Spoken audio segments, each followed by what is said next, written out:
Welcome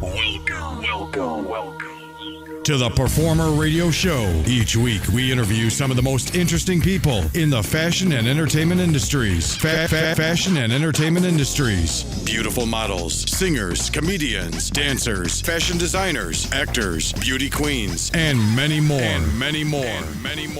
Right here on the Performer Radio Show. Okay, this time we did it right. Hi, Jules. Hello. How are you? Good, how are you? I'm fine, thank you. Jennifer Mariel Ruiz couldn't make it here tonight. She's our regular co-host to kick off our new season because she is actually at Univision tonight doing a show over there.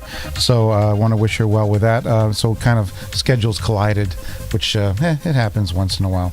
And this is live, so it is what it is. So y'all have me. Yes, exactly. Well, you're a great substitute. Absolutely, positively. You're a woman of the world, right? Yes. Okay. I mean, do you love fashion? I love fashion. Okay, so that's all you need to know for today. I'm a girl. Come on, I have to love fashion. Right. Exactly. Well, let me ask you this quick question. You're from Jacksonville. Yes. And you came to Boston about 3 years ago, right? Mm-hmm. Correct. Boston versus the South in terms of fashion, your area of the South. Yes. I mean, is there major difference or Huge. I know the climate's different. Huge. Huge. In what way? In the South, we wear flip-flops and shorts, and y'all are like dressed up here. It was I was taken back a little bit, to be honest. Oh, okay. You consider Boston dressed up? Yeah. Did you? I'm from like the backwoods of Georgia. Okay, so. I know, but okay. Boston was voted one of the worst dressed cities. Well, from where I'm coming from, y'all are dressed better than we are. I love her. You're all. y'all. Okay, all right, fine. That's good. That's interesting to see that your perspective of what we're like in Boston, because a lot of people outside of the city, more like in New York and L.A. and Miami, places like that, consider Boston a little bit more of a lowbrow city in terms of fashion, which is kind of because I don't think so, because we have the Boston Fashion. I own the Boston Fashion Awards, and I've seen some amazing designers out there. And speaking of amazing designers, we're going to have one here in just a few minutes, Denise Hajjar, who also won a Boston Fashion Award in 2019. So that was pretty cool. And we still have Brian Pitcher here. Let's see, Brian, are you still eating? Oh no, Hipmunk in the other room. Okay, he was. Cheeks were like. Okay, and we got to get him more in the center of the shot too. Okay, here we go. Yeah, come on, Brian, get your act together. I'm a little discombobulated. And bring your mic closer to you too. I know that you're trying to eat everything in sight, but the mic we do need the mic close. When you lose a little foam piece on this, it's not my fault. Then that's all I'm going to say. Because it just kind of gets sucked into that vortex. Yeah, that was going exactly. on. I was in a full frenzy mode, like Jaws. Yeah. You know, down in Martha's Vineyard, my eyes rolled the back of my head, and I saw the sushi. Yeah. Yeah, it just was great. We had a great spread on the Fun with Food show from JP Fuji Group. Jimmy Liang sent us quite a bit to munch on for that particular show. Going back to Jules real quickly. Yeah. So since you've come to Boston, what are some of your favorite places to shop when you're in Boston? So I like the little boutique shops around town. There's this almost like mom and pop shops that I love. Well, then you're gonna love this woman coming up because she's got one of the most adorable boutiques here in the city area. It's in Marina Bay in Quincy, and next week on the 17th. She's going to be having a nice fashion show on the boardwalk at Marina Bay in Quincy. Now, I don't know if have you been to Marina Bay in Quincy? I haven't, but actually a lot of friends have moved there recently. Those new apartments over there, it's beautiful. Well, you got some smart friends then. Yes. Mm-hmm. That's pretty much it. Well, our last host for Andrea lives down there. Andrea Cadigan's moved there, and a few other people. So yes, beautiful location. I mean, Brian and I are South Shore guys, so we've been hitting Marina Bay for how many decades now, Brian? Since Waterworks and places like that. Did you mention that? Yeah, come on. Well, yeah, I mean, my sister has hide a boat our down age there anymore. now.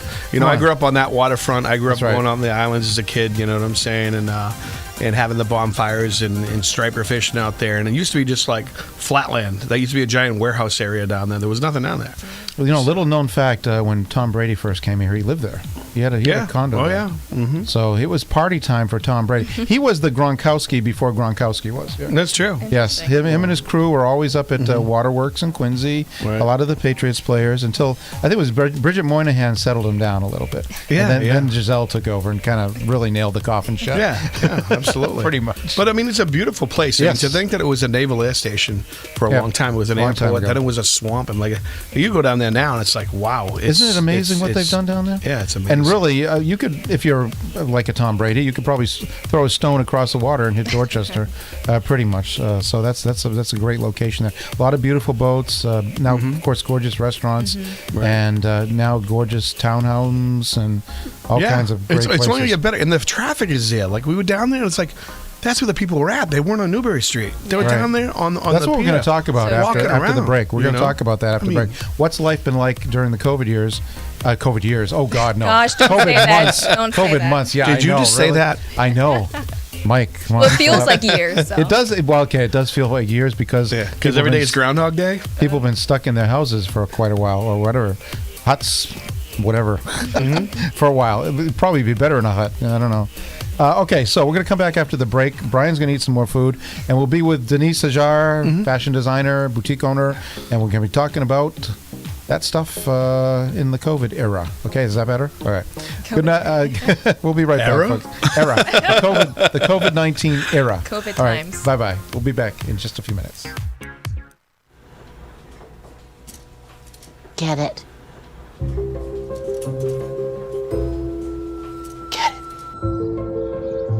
Get it. Get it. Get it.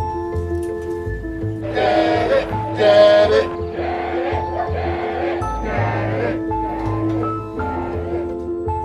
Is she gonna get it, Daddy? She'll get it. Get it. Get it.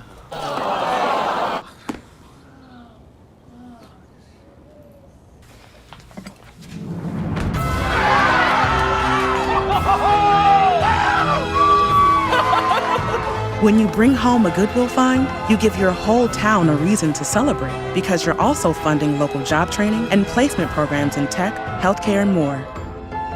Goodwill. Bring good home.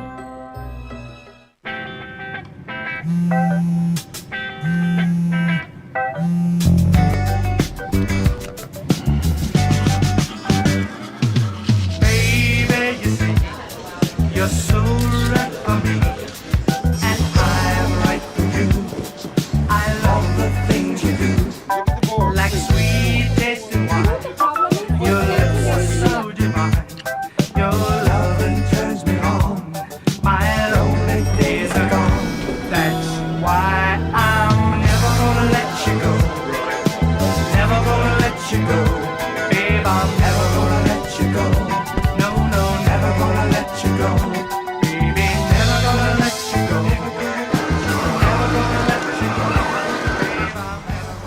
Here you go.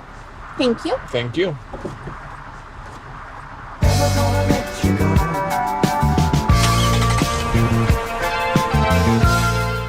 Hey, look, it's those guys. What's up? What's happening today? Let's do those pearly whites, man. Yeah! The boys, check it out.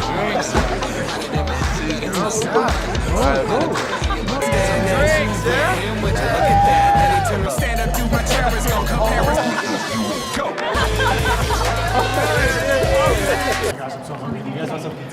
Ooh, cute.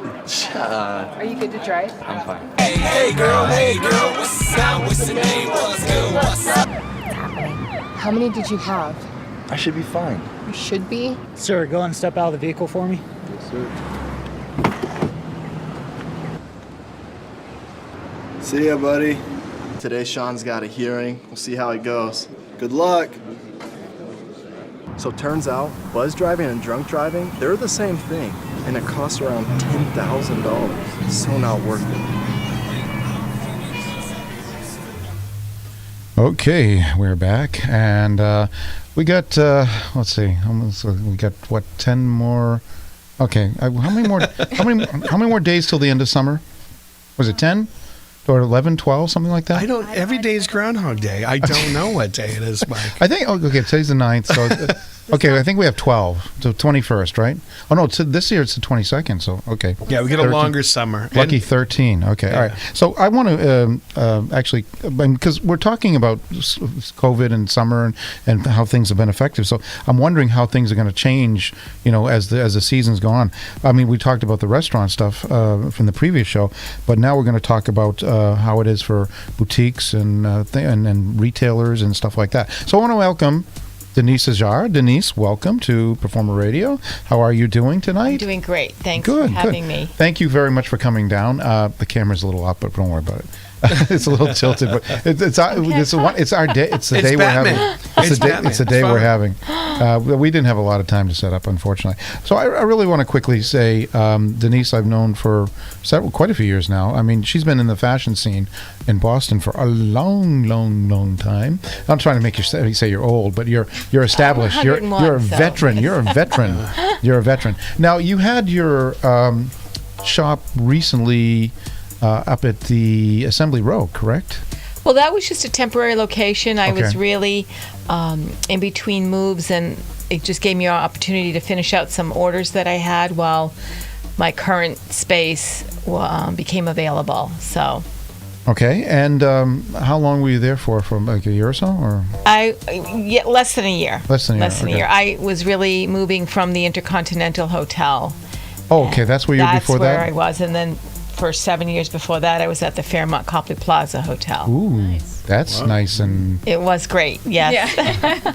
Yeah. Did you get a lot of volume there for people that are having functions there? Or? Well, yes. Being, especially at the Fairmont, it was an amazing experience for me. They welcomed me with open arms. They wanted somebody local, authentic, Boston-born, Boston-raised, and I fit the bill. They wanted someone that was philanthropic, that was very active in the community, and that's when I was approached to open my boutique in their lobby, and it was just an amazing 7 years. That's awesome. That's awesome. Yeah, definitely awesome.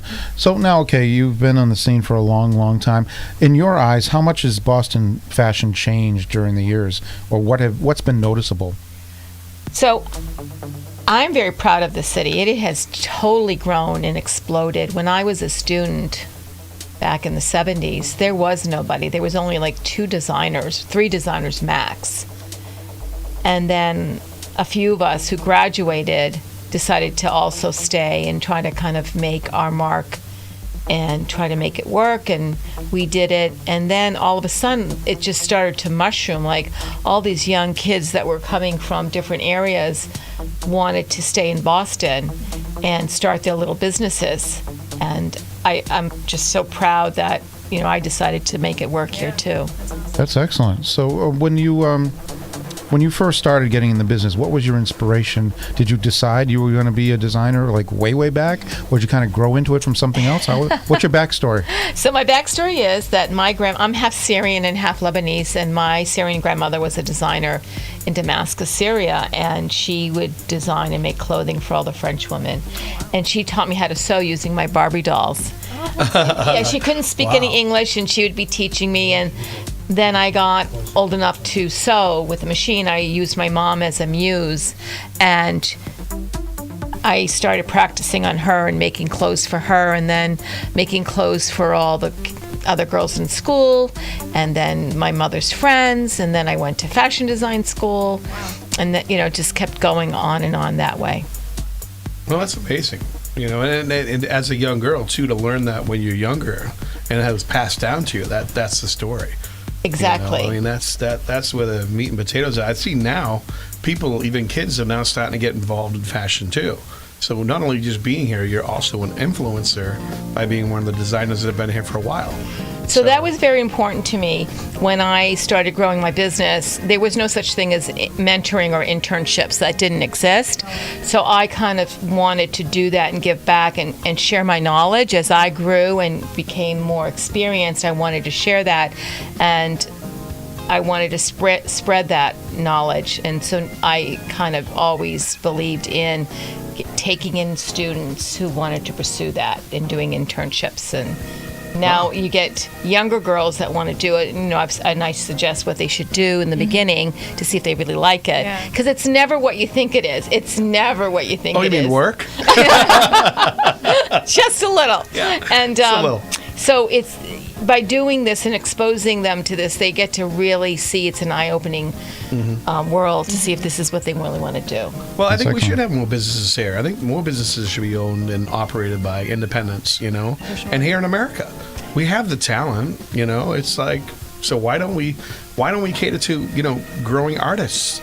So back in the 80s, it was flourishing. I had the opportunity to sell my clothing all over the country to boutiques and to specialty stores, Barney's and Bendel's and Bonwitz and stores in Chicago and LA, and they welcomed that. That was in the, all during the 80s until the first crash. Right. And that it stopped. It was like the water faucet shut off. I was there for that. I worked for Filene's Basement at the time with Sam Gerson. You knew. Yeah. And and I met him. Amazing man. Amazing man. I learned retail from him. Yes. He gave that to me when I was younger. I was the youngest store manager at the time. I was 25. And I opened up the downtown Chicago store on North Michigan Avenue. So fashion had a huge impact on me when I was younger. Especially coming from a big family too. My mother used to sew and knit and do all that stuff. But you don't find those talents in some of the young kids now. My mother didn't pass that on to her children, So when I hear you mentoring other people that want to go, that's beautiful. That's something that's going to permeate. It's going to go beyond you, And I love doing it. But as anything else, the curve changes and what kids are interested in, not necessarily the same as what I was interested in, how I did it, and why you do it. So there's always an adjustment period. Well, so the only kid we have here is Jules. So okay. Take a look at Jules. Okay. Well, I mean, we were in the boutique the other day, and we were doing a shoot for our new calendar, 2021 calendar. Hopefully 2021 will be a better year than this one has been. But and we had a young lady there. She was 21, and at first I thought maybe she might not be as in tune with your designs as some of the older women are. But she loved everything in there. She picked out her own stuff, Michael. Yeah, exactly. She just went to town. Was so beautiful on her, the open toe. And then she picked out that green top as well. I was like, she loved that one. Oh, I know. So when you're going in to design something, do you automatically think of the gender, the age, not the gender, the age of the person that will be wearing the outfit, or do you just start and it just kind of goes one way, or so that's a really good question. Yeah. When I first started in 1983, I was that much younger. You can do the math. It's that much younger. So I was designing for that particular age. And as I got older, my clientele got older. They grew with me. Their tastes changed. I changed. My looks changed. The fits change. And then just style and fashion itself changes. Evolved. So for me today, no, I really don't go after that millennial market because or that's the Gen Zers, the Gen Zers. Well, first of all, clothing is not the way clothing is designed and more today is very different than when I was in school and designing, and you have to just accept it. It is what it is. When I was in school, we had a dress code. We weren't allowed to wear jeans and crop tops. Oh my God, the president of our school would have a conniption. Oh my God, you'd be banded. But anyway, at the Enchantment Under the Sea dance, what did you wear? No. So now my clientele is an older clientele because I'm an older woman, and doesn't mean I'm old, but and today's 50 and 60-year-old woman is not my mother's 50 or 60-year-old woman by any means, but things just do change. But still, that black pant dress was classy. It's a nice black dress on a beautiful woman. I don't care. She was 21, and I just sold it today to someone in her 50s. There you go. Timeless. So there are a lot of things that are crossover, but there are a lot of things that are geared to a specific age group. And it is my job to kind of steer that client in the right direction. Well, can I ask you one other question? Yes. Because you've been selling a ton of masks, and I was in your store. Masks were going like every 2 seconds. I'm like, why are people are just buying masks? But then also, thousands and thousands and thousands of masks. Right. They just can't help themselves. They want fashion. They want masks. But also the nautical stuff. Because Marina Bay, you see the nutty people that are like in that culture. They love that I went stuff. and ordered nautical fabric like right off the bat. My husband was like, what are you doing? I was like, I'm looking for nautical fabric because I knew months ago that that's what I needed to have. And then having the Marina Bay map, I worked with somebody and said, okay, just make me this fabric and I can cut it up into masks. Right. And Jules is from Florida, so she knows I just want to point out this is one of the masks right here. Yeah. Take a look. Okay. Oh, yes. Well, that's like number one. I know this is not nautical, but it's certainly patriotic. But it's patriotic, and I sold a ton of patriotic stuff. But then number two is the nautical, anything nautical. And now I'm gearing up to fall, and then now I got to come up with Halloween stuff, and then I have to come up with my blingy stuff. Yeah. Tons of this. I have tons of this. So it is what it is. You have to do that. Well, what's Jules? Like, she's a young girl. What's she going to wear for Halloween? That's what I want to know. I mean,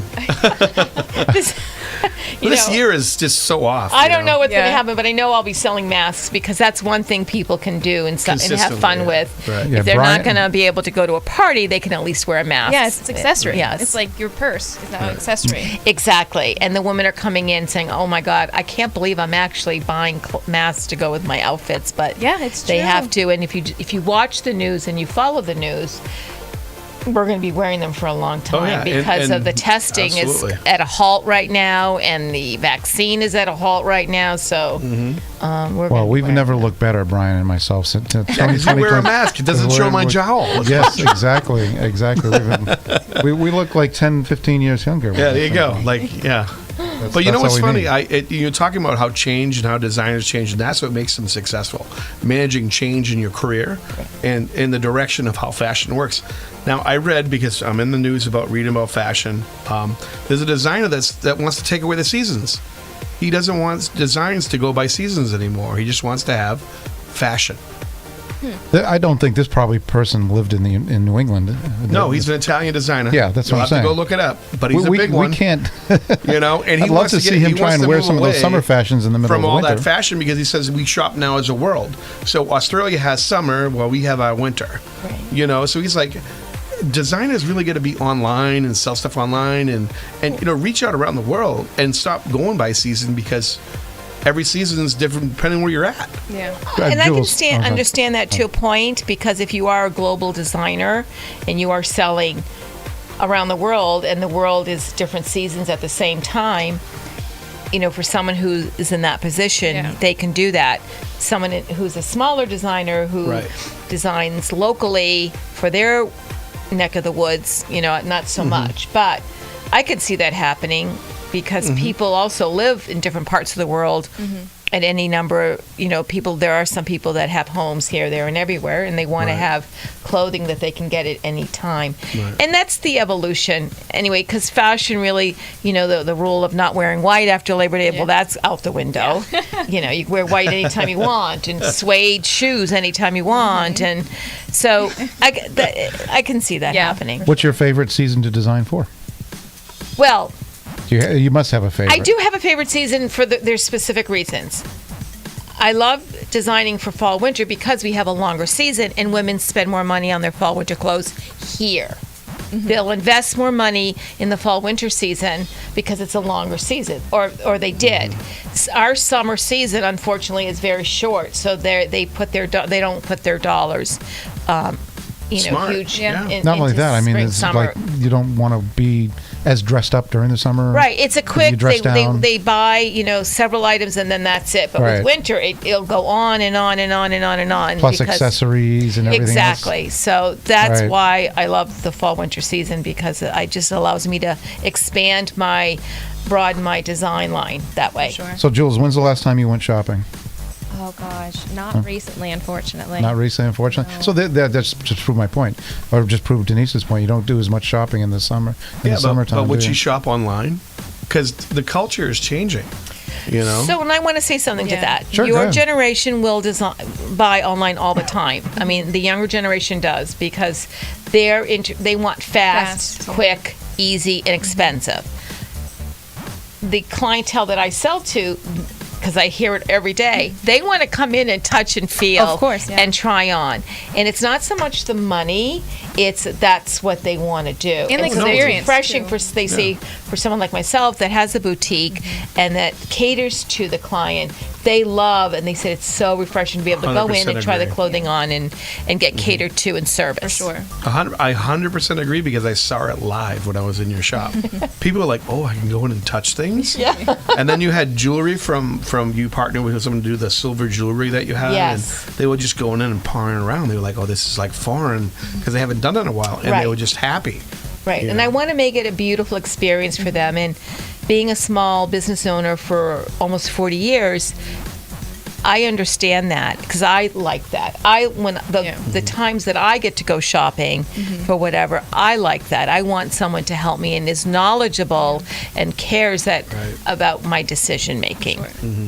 Actually, speaking of your gone, shop, yeah. real quickly, we want to say thank you to Angela the other day for helping us with our photo shoot. She's And amazing. Yes. she was loving the fact that we were there. It just gave her a little bit of excitement for the day, apparently. And she actually is making a couple comments tonight My too. muse is so thank you, smart, thank you yeah. for chiming in, Angela. My muse is so smart. Yes, that's what she's saying.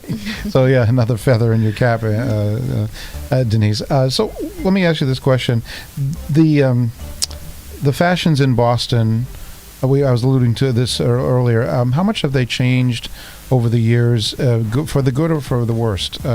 What's your? Because we were talking about, Jules was saying that she looks at us as a fashionable city, which is great. But I have a different perspective. But because I have to look at all these different designers. But from your perspective, how has it changed for better or worse over the past several decades? So, again, I'm very proud of this city, and I think we have an amazing design community, and we are fashion forward and fashion current.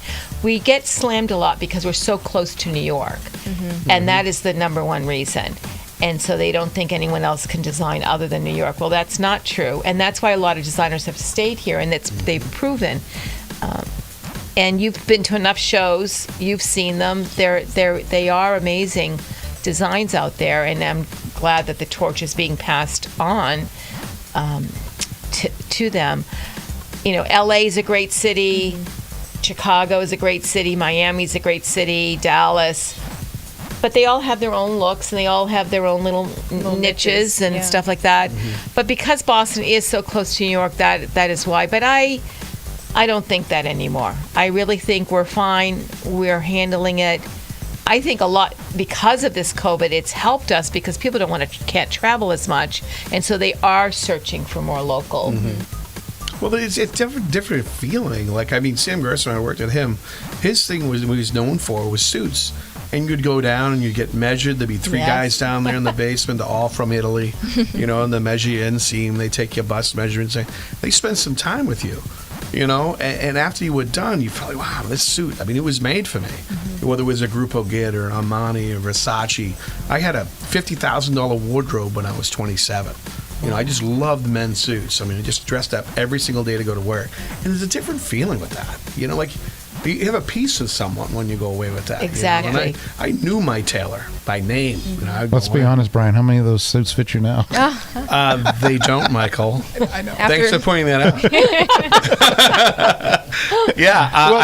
They don't fit. Well, for men, it's a little easier, isn't it? I mean, because you can go back probably about 10, 15 years in your wardrobe for the most part, and I'll bet a good suit will last for men in terms of style for a very long period of time.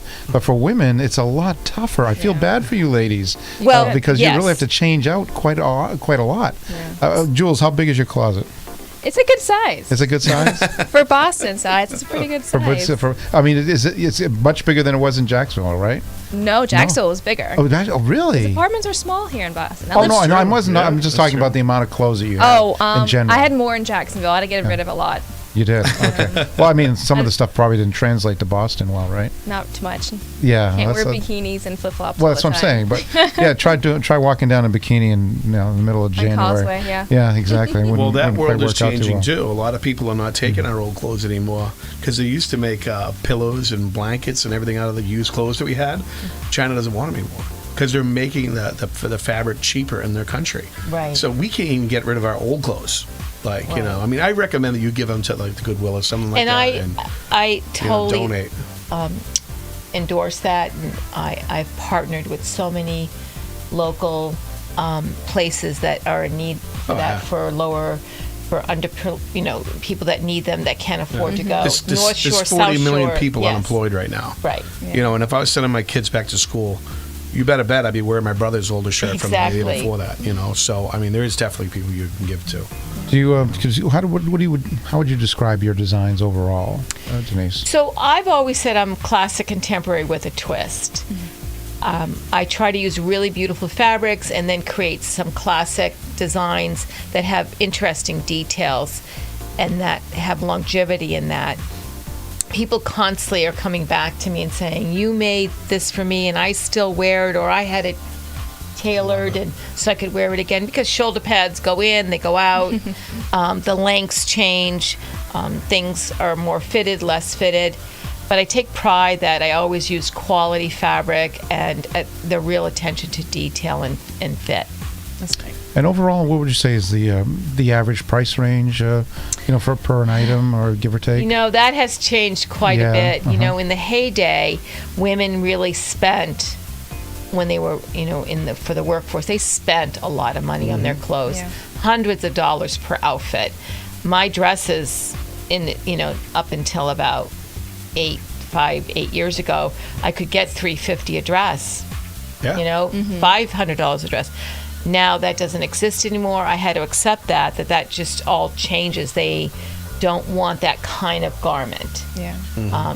So I had to change with it, and so now most of my dresses are, under $200. Yeah. Wow. It's a big difference. It is a huge difference. Yeah, I know from retail, Ultimate Bargain Dresses event we used to have at Filing's Basement, and they'd have designer dresses come in, and they would sell for $300, $400, but they were marked at $3,000. Exactly. I mean, there's a whole and different there were world. women that paid that back then. See, no one really is going to do that. It's different. And then I'm not talking about when you do your custom work, when I have my mother of the bride, mother of the groom. That's different. That's totally different. Yeah. But the your ready to wear, as I call it, I had to really switch it. I had to change it. I had to remodel my brand to make it continue. Women don't wear those suits anymore. No, Remember they the don't. blazer suits they used to wear? I haven't made a jacket. I cannot tell you. Yeah, they used to wear them, and they used to sell like crazy. Crazy. So it is what it is. Okay. Jules, do you have anything to add on any of this? No? Now I want to go shopping. Okay. That's well, beautiful. I love my boutique. Well, speaking of shopping, so let's talk about shopping now. You alluded to earlier the internet situation, that some of the younger ladies will be very comfortable shopping on the internet. This past 6 months, a lot more women had to shop on the internet because a lot of places were closed, retail outlets. And now a lot of retail outlets are closing because of the internet. Because you see Lord & Taylor, Neiman Marcus, the bigger stores, Victoria's Secrets, they're closing locations. And this is not just something new because of COVID. For the past couple of years, a lot of places have been closing their retail outlets and trying to merge online. And so that seems to be a big trend. Now, what about small boutiques like yourselves? Do you think maybe you're going to be doing a lot more online in the future? How are you looking at that? So that's at this a point? really good point. Personally, I think a lot of stores are closing because they were barely surviving before the COVID. There was too many of the same store, just way too many, and I think they got greedy and selfish, thinking that there would be enough people to shop. But that's not the case. So this just really kind of was the switch for them to shut off. I think you're going to see a surge of the little boutique. I don't think people are going to travel as much. I went to the mall for the first time. Ghost it town. was empty. Yeah. People don't want to go in there. And with most of the stores closed. So people are telling me they love coming to my boutique. It's a safer place. It's more interesting. They're getting what they want. The price points are great. I'm very blessed. I mean, obviously, during all of this, when I couldn't open my retail part, I was making masks just every day, 7 days a week. My husband was helping me. I had friends helping me. We were working 14-hour days, making thousands and thousands. But what happened was people were coming in to pick up their masks, and they were looking around the boutique, and they were saying, oh, my God, I've got to come back here. That's awesome. And when we were able to open, they came back. That's a leader. It's almost like a leader. Right. All right. And so it's helped, and I'm very confident that I will be okay. Well, I think blessed because you were in the hotels. Hotels are empty now, too. Yeah. You really hit it Actually, at the right you know what? time. When we were down there the other day, that's the first thing I said. Because you go on Newbury Street, and the foot traffic is practically nil. It's so okay, sad. it's just it's some people, but not like a summer day in the past. No. And we were in Marina Bay, and there were people everywhere the other day. Yeah. It was fantastic. I mean, people coming in and out. By the way, our young model even bought something too. She fell in love with that green green top she went home She fell with. in love with. That's Yes. great. So she wore it, and then she said, "I'm keeping it." So I was like, "Okay, no problem." So the foot traffic is very important, especially in your business. But my point was trying to make is there a way for retailers like small boutiques like yourself to get online maybe as a group, like an online mall? Or I mean, I know Amazon does have some a way for smaller businesses to get online, but has anybody come up with the idea of like, let's get all these small boutiques together, so strength in numbers kind of thing? Right. There is a platform. There are a couple of platforms. Like Etsy? Well, Etsy, Shopify. Yeah. You know, back in the day, I was pursued by Shopify aggressively because they had been following my career. You know, I'm on the other side now, and I love my little business and how I run it. And in fact, we're expanding and opening a gift shop now. Oh, nice. In a couple of months. So, nice. But for young designers that need a platform, these are great for them. And they do have divisions for young emerging designers to showcase their clothing. Well, I think people looked at it as like, I told a designer that was local 5 years ago, get online, sell online. And he's like, I'm a niche designer and I do this. And next thing you know it, Armani's online with Amazon. So you're talking about big names that are online with Amazon. Well, they have to survive. Yeah, they have to. So they're so big. And these other stores, because I've worked at them, I worked for Macy's, I worked for Mosh, I worked for Eileen's Basement. Right. They sell the same thing. Right. Every store is the same thing. I don't care, When they sold Jabot jeans when I was a kid, that was the hot thing. They had it, but every store had it. Well, because they're different. Macy's and when that crash happened in 2000, in the 80s, didn't all these big companies some of them merge? Well, yeah, because Jordan Mosh, which was where you are right now, they had a big factory down there, an outlet, a warehouse. Yes. So Jordan Mosh turned into Macy's. Right. Okay, because Macy's bought them out. Then Filene's had Filene's Basement. They broke apart. Right. So you had all these changes after that fallout. We did great because we were off-price retailers. So we were taking stuff from Filene's Basement, and we were getting all these different vendors. But as we grew and got bigger, and we were selling stuff for cheaper, I remember Perry Ellis said, "Hey, pull our dress shirts off your counter. You're in Chicago, and we're right across the street." See, there's only so many. There's only so many people. Right. So I think where your position right now, it's just in a real position of strength. Small, nimble, offering and I work a with unique vendors that only sell to small boutiques. I work with local husband and wife companies or other women-owned businesses that are producing a product that I know people will like. So I work really hard. I also work really hard to make sure it's at least made in the USA. So it takes some work, but it can happen. And so I know they're not going to find this in a department store. I mean, that's why they come back to you. Right, right. Excellent. All right, well, we're going to take a little break. And when we come back, I want to talk about the event that's happening on the 17th. It's Thursday the 17th at Marina Bay. You're going to be having a fashion show, and I think a few of the restaurants are going to be involved, and we want to see what's going on. Well, and all the fans, too, like first Angela of all, Lori Chaston, Kenneth, all these people writing in about you right now. We'll talk about them in a second, too. But I want to find out what was the mindset to be putting on a fashion show during this COVID era. See, I get it right this time. And what people are going to be able to expect. Okay, so we're going to talk about that right after this. Stay tuned, folks.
Opiates has taken everything and everyone I've ever loved away from me.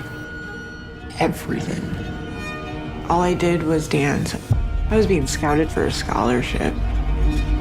I blew my ankle out and I got prescribed pain pills by my doctor. If making my detox public is gonna help somebody, I'm all for it.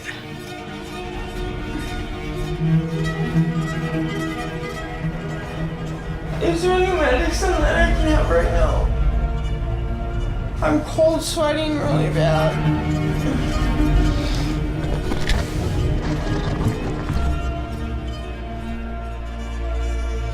I just wish I would have had a warning.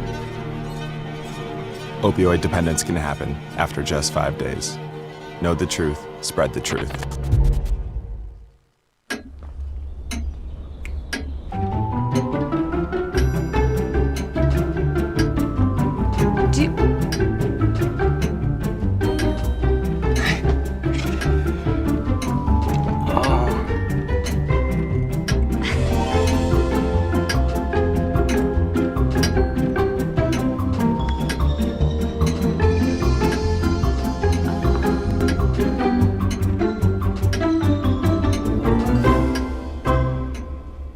Listen, you're my friend. I noticed you haven't really been yourself recently. Yeah, I feel like something's up. How are you? Are you okay? Is there anything you want to talk about? I just want to know how you're feeling. And listen, even if you don't know what to say, I'm here to talk. No matter what you're going through, I just want you to know I'm here. I've got your back. When you want to talk, I'm here.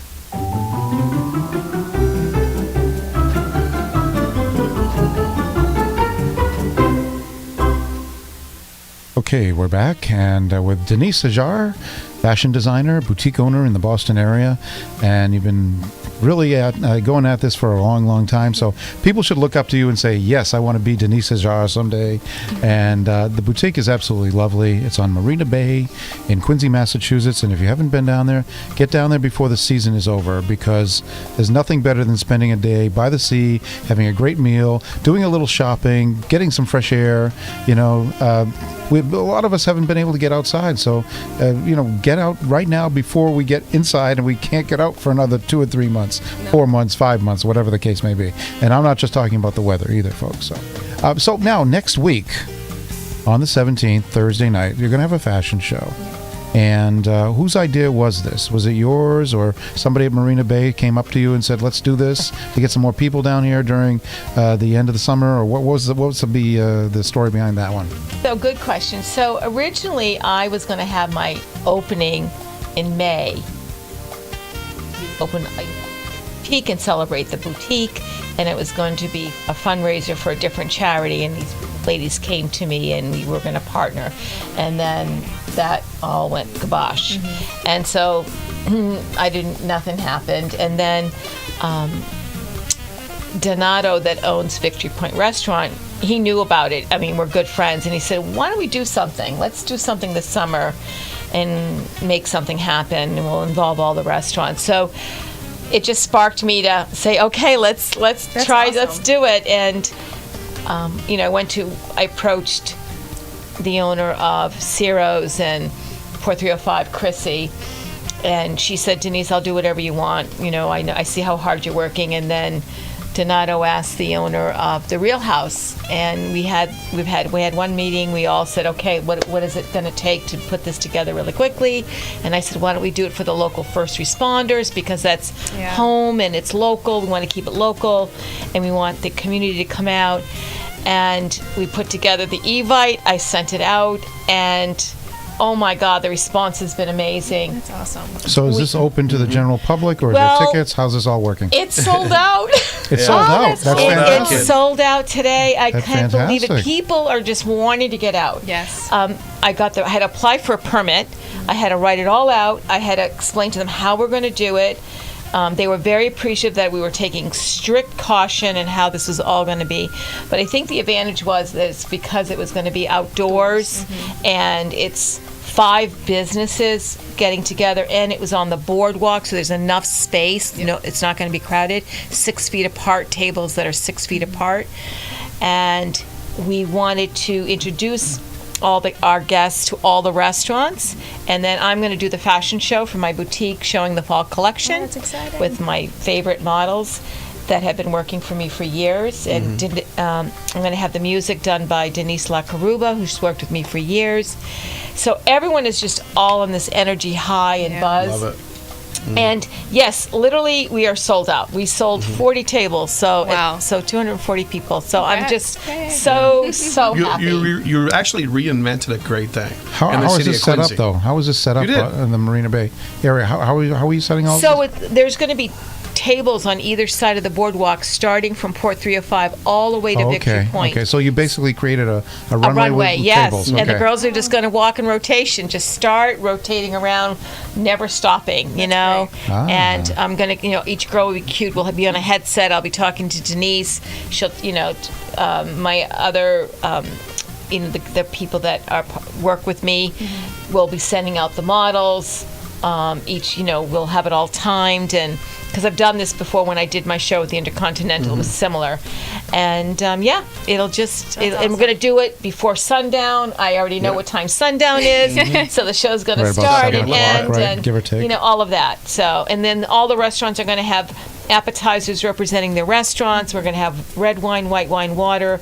Everyone's going to get a mask, hand sanitizer, a treat from Ginger Betty's Bakery. So it's just going to be a wonderful fun event. Ginger Betty's Bakery. Yeah. That's exactly what I need right now. Yeah, exactly. It's what we all need after eating all the food. And then everyone will hopefully go to their Betty's favorite restaurant to eat. But it's just to start, and we're going to honor, the most important thing is we're honoring the local first responders from fire, police, the military, EMTs, nurses. That's great. It's beautiful. That's Can I fantastic. just mention one thing, though? I mean, because I've been here longer than anyone in the city. You're bringing back something that we used to have here called the Sidewalk Bazaar. I don't know if you remember that. No. They used to close down this whole street and have all the vendors come out. All these stores were all boutiques. And from the Remix all the way down, they used to come out and sell their stuff on the street. You're bringing back something to this city that was done before that made us so successful. I mean, that's just is getting people together, getting these small businesses together, and doing something great. Together. And doing something for local. It's a team effort. Exactly. There's nobody running. It's a team effort. I'm so grateful to City Hall for granting me the permit, but they wanted it to. They're happy that we're doing this too. So I'm grateful for them. Really grateful. A sense of community too. It is. It's definitely been a sense of community, and everyone's excited. So, and the models are excited. They haven't done a show in 6 months. And now, are you the only designer, or there's other designers too? Just my boutique. Yes, so I'll be showing like 13 models, 6 looks each. So that's awesome. A lot of stuff. Where are you having all the prep done? I just out of curiosity. I'm going to set up in another adjacent shop that I've rented out, and it'll all be there. I'll have a tent next to my boutique, so the models can spread out and get dressed. We're going to tag all the clothes on Monday. It'll all be ready because it'll just go by so quickly. Well, the next question is there a press pit? Yes, there is. See, Brian, are you up for it? Someone needs to contact me. I was going to say, Brian, we might have something to do next Yeah, Thursday. so if please. you need me, I'll be there because you know what? There's nothing I want to support more than my city that I grew up in. No, and I just need because I said to Ruth Jones, who's the health commissioner, and she was really wonderful and helpful. She just said, I just need everyone's names and so, and I called the Quincy Sun. Quincy. Yeah, Quincy Sun's the local. Yeah, they're sending somebody. And the I got back to you right away. I've reached out. I sold that newspaper. That was my first job. They were 10 cents. I think everyone's just excited that something like this is happening. It hasn't, It hasn't. It hasn't happened in Quincy since they closed the Sidewalk Bazaar. Right. They used to have a fashion show and pageant show, and Lipton Cup used to run a sailboat race out on the water. See? All this stuff I grew up with is gone now. So when you get all these local community, I can't even talk. I'm so anymore. happy. He's about to tear up. So we have to all pray to the weather goddess that we have good weather. Okay. Between the tempura shrimp and this news, Brian's been really. Yeah, I'm set for the week. My soul is full for the week. Well, he's having a better night than I had. Anyway, Denise, I want to thank you very much for coming down tonight. And another reason why we had you come down was that you in 2019 won the Boston Fashion Award for Best Designer. And we have a little something for you right here. Jules is going to hand it over to you. All right, let's take that and take a look at it and give it to Denise. And Denise, I want you to be able to show it to the crowd up close. Right there. Yes, there you go. Maybe she can't. Yeah, they can see it. They can see it. They can see it. Yes. They get a nice reflection of the ceiling, too. No, that's okay. That's good. It says Denise Hajjar. Thank you so much. That's the 2019 Boston Fashion Awards. I am so honored and thrilled. I can't wait to I noticed when we were in there the other day, you had a shelf for awards. Yes. So I'm assuming that when we go in there that would week, be a yes. Yes. Mike. Okay. So we get some more B-roll to take, I guess, so we can see that on there. Exactly. The shelf as well. I can't wait. And I share this with my team. And, yes. Last year we actually had the awards in Quincy too. Yeah. Even though it was the Boston Fashion Awards, we actually found a nice venue here in Quincy to have them at. Oh, it worked out lovely. It was it was. It was a beautiful room too. We loved it. And unfortunately, we can't go back. We can't do anything like that this year. Just to let people know, I've been a little lax in the Fashion Awards stuff this year because I didn't know what was going to happen. So I just kind of kept everything on the back burner. And we have decided we are going to do a virtual version of the Boston Fashion Awards. And within the next couple of weeks and months, more information will be coming out. It'll probably be sometime in November. But I am going to have all the winners from last year, just like Denise is here right now. Going to invite them down here because we were supposed to give out these awards a long time ago at a couple different events, and all the events were canceled. So I'm going to invite them all down here so they can come tell us what's going on with their lives since all this started happening and what they're thinking about for the future and present their awards. So we're going to start lining them up like planes at Logan and bring them all in and talk about the Boston Fashion Awards as we get more information and invite some of the designers back to be a part of this year. The 2020 Boston Fashion Awards will be unlike any other because let's hope that this never happens again, but it will be fun and we're going to make it still something that people can be proud of winning.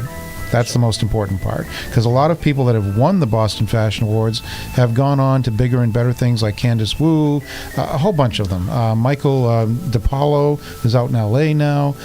Fantastic designers, and just like yourself too, that stayed local. But they've all felt that this was something to be proud of, and we're happy that they are proud of it too. So if you're a designer, young, whatever, old, doesn't matter. If you're out there, we want to know about you because we give everybody consideration. When you're nominated, all it takes is one person to nominate you, and we take a look and see what's going on with you. But you got to be out there, all right? Denise, is social media a big part of who you are as a designer? Well, especially today, yes. I mean, obviously when I was a student, that didn't exist. So how wonderful that we have these platforms to showcase our work. And because it's really important if somebody goes to your shop or boutique and puts up an image, say, hey, I'm at Denise Hajjar's boutique, or then maybe a selfie later on in the outfit. Where did you get that? Bam. Exactly. People will know immediately, and then they'll go check out your shop. So it's a great way to promote these days versus previous years. And you can keep changing and keep. Yeah, and it's not like here's my business card. It's not as flat as that. Like you just go in, what's your name again? And boom, you're online looking at the website. Oh, I just saw this. Do you have this in stock? So, I mean, there's people like Anne-Marie is watching right now, too. She does Dream Low's Lifestyle magazine, and she's a designer that went to school in Italy, you know, and she's watching right now, and a few other people. So, designers and other people looking on, and this is how they interact, is online. Right. So, yeah. It's so true. Especially the one over there, Jules. Well, yeah, if I see someone post something, I'm like, what are you wearing? Where'd you get it? And you can just see the tag, and I'm like, I'm going to go there next. Right. Exactly. How much inspiration do you get from online, Jules, to go shopping? Oh, a lot. A lot, really? Okay. Food, clothing, everything. They have robots that work on that. Let me ask Denise this: does like movie stars, music stars, do they influence any of your fashions, or what influences your fashion the most? Well, I'm a little bit old school, so you know, the other great designers have always influenced me because I watched them grow their business and build an empire, and they had a look and a following, so I was always inspired by that. Obviously, not so much music. I'm you know, the musicians, because that's not my world. Yeah. But those beautiful magazines, when the collections come out and I see what they're doing, I really enjoy that. Okay, all right. So, has any person that's famous come into your store that you can talk about that you were really thrilled about? Anybody? Well, I mean, in my body of work over my years, I've been blessed to have incredible women from politics to actresses that needed clothing. I've done 4 movies. One of them, I got to dress Brenda Strong, who was from Desperate Housewives back in the day, and she was the lead in this murder mystery that was shot in Puerto Rico. I got to go to Puerto Rico, and she wore 12 of my outfits. Wow! And I have pictures of all of her, all of my clothes in that. So that to me was that's something amazing, I wish I could have had, so I could put it online, show people. So I've had that. I've had the former governor's wife of Tennessee, she was originally from Massachusetts. Years ago, was looking to have something made her for a ball in Nashville, and someone sent her to me. I was grateful. This other boutique sent her to me, and we formed this relationship. So I made all her clothes for this ball, and then her husband won the mayor, and I made her clothes for when he was mayor. Then he ran for governor of Tennessee, and then I made her gown for Good both customer. times. So, you know, That's she awesome. would fly up, and she wanted it very quiet, didn't want anyone to know what was happening, and I made all her clothes, until he, retired. He was running for senator of Tennessee, almost won. She said, "I'll be calling you if you win." But that's okay. I've had some very important couple of princess from Dubai come to my shop and bought some things, and She might have bought the whole shop. well, they shop. You know what time they shop? that's They nothing, shop probably. at 1 a.m. Oh, wow. So I had to come back and open my store at the Fairmont. I got a phone call. Denise, how fast can you get down here? Yeah, exactly. A princess is here. So, That's a great So story. you went outside and turned the pumpkin into a stagecoach. So it's like I did that. My clothes have been worn at the Oscars and the Grammys and the Tonys and the Emmys. So I'm very happy and blessed that I've had my body of work. Yeah, well, I don't think there's been a designer in Quincy since Lee Remick, who used to own I a store up remember here. that. I She used to have actress's remember the father. seating room she had with the round couch, I know. and you'd come in and you'd have tea, and it was a totally different experience back then. It was just very upscale. We haven't had someone like that in Quincy since now, since you. That's something to be said. Well, my husband and I love it here. We moved here almost 5 years ago, and we just we're blown away at how much it's changed for the most beautiful. It's just becoming an amazing city, and we're like, it's not the Quincy I knew growing up. Yeah, no kidding. No. And look, we're right in the middle. I know. My Hanging corner out, office looks at everything across this. Yeah, I mean, I'm literally right in the smack dab. It's in a the middle, fabulous city, and the people are amazing. I love the people here. Yeah, it's changing. They're It's very kind of loyal. it's kind of like Cambridge South now. I mean, we don't have the universities, but the vibe is very much much like a Cambridge kind of feel to it. You know, it's upscale now. We got a lot of great restaurants coming in, and all kinds of great buildings, and corporations are moving to this area now too as well. So it's pretty cool. Yeah. And you get the 3 major highways that merge right here. Plus you get commuter rail, all this other stuff going on too. It's like the epicenter of the South Shore at this point. So one more thing. Who would you love to design for? Catherine Zeta-Jones. Wow. She didn't even think twice. Bam, it just came right out. Why? What is about her that me, would love to? She's like the Elizabeth Taylor of the current. Yeah. She's just gorgeous, drop dead. She has a woman's body. She wears fashion so well. She's timeless. I would love. And then I know, politics aside, for me, there's some great first ladies that, past and present, that I would have loved to have had an opportunity. But Catherine Zeta-Jones, without question. Well, that's a good answer. I love that answer. I was going to say either that or Cher, because Cher just did a picture with her mother, and it was Cher's not as gorgeous. classy as Catherine Zeta-Jones. Catherine She's not. But I mean, Cher's cool. But I'm just saying, I Catherine Zeta-Jones is more. She's kept it together though, Catherine Zeta-Jones. She looks like she's still 30 years old. So amazing. Yeah. Well, folks, we got to wrap it up. And, Denise would love to come down next Thursday, check it out, and see what's going on down there, and support you and all the restaurants down there. Anytime there's food, we'll be there anyway, so it doesn't matter. Food and fashion, best combination around, and we would definitely hope you can continue thriving in this COVID era, and keep pumping out those designs. Thank you so much. Thank you all for Thank having you. me. Thank you. All right. Jules, thank you very much for joining us tonight. Brian, there's more food back there. You help yourself. We'll be good. Yeah, I got business to handle. Yeah, there you go. I got business to handle. We'll be back next week, folks. Who knows what's going to happen next week, but please join us, okay? Have a good night. Stay safe.